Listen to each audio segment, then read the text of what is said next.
Leviticus chapter 1, verse 1, the burnt offering.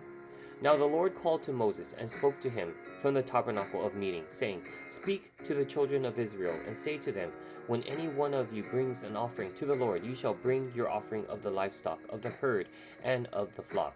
If his offering is a burnt sacrifice of the herd, let him offer a male without blemish.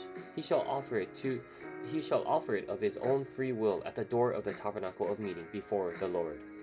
Then he shall put his hand on the head of the burnt offering, and it will be accepted on his behalf to make atonement for him.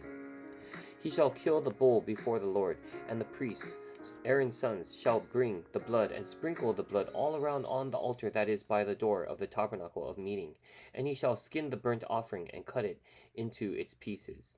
The sons of Aaron, the priests, shall put fire on the altar and lay the wood in order on the fire.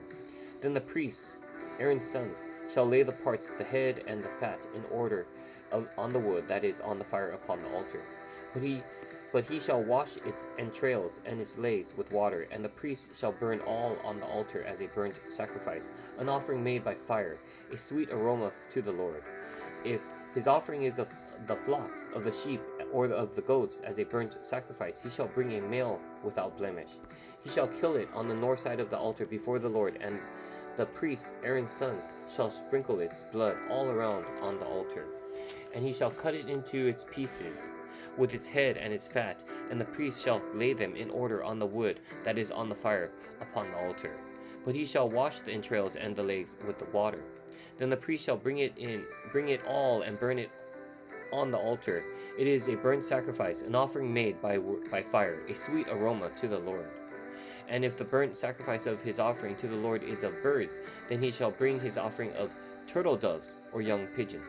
The priest shall bring it to the altar, wring off its head, and burn it on the altar. Its blood shall be strained out at the side of the altar, and he shall remove its crop, with its feathers, and cast it beside the altar on the east side, into the place for ashes. Then he shall split all its wings.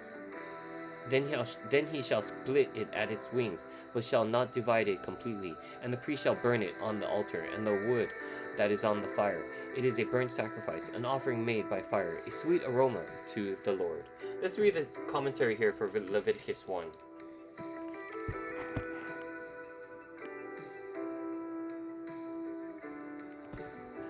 Okay, verse 1. The opening words of Leviticus give us the context we need to understand the importance of Israel getting the worship of God right.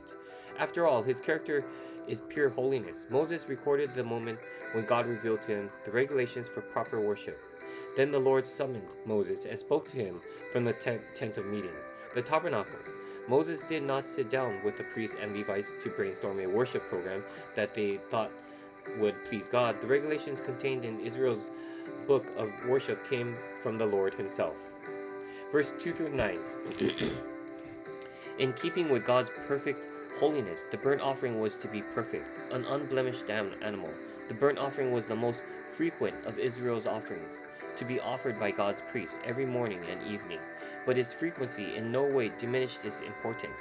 The burnt offering could also be a voluntary offering brought by an individual in dedication or praise to God, which is the kind of offering spoken of here.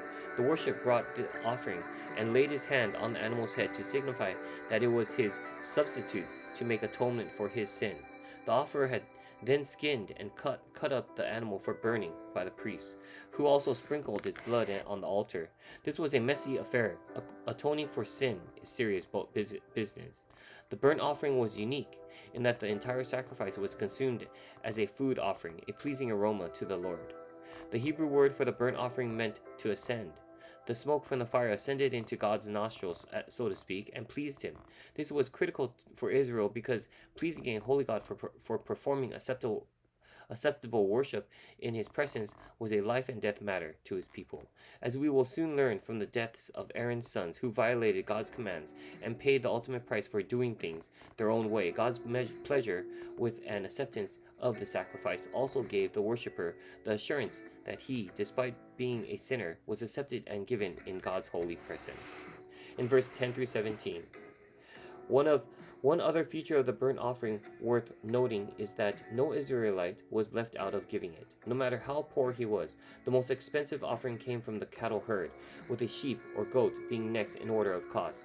But those who could not afford either of these animals could offer turtle doves or young pigeons. Actually, poor people could bring birds for their other offerings as well, which is what happened at Jesus' birth, when Joseph and Mary presented birds at the temple for his dedication. See Luke 2, verse 21 through 24. They did this because the law of Moses in Leviticus 12, verse 2 through 8 specified that the mother of a newborn was to offer both a burnt offering and a sin offering for her cleansing forever. This covenant will be fulfilled when Jesus takes the throne of David at his second coming and rules in his millennial kingdom. And that concludes Leviticus 1. Stay tuned for Leviticus 2.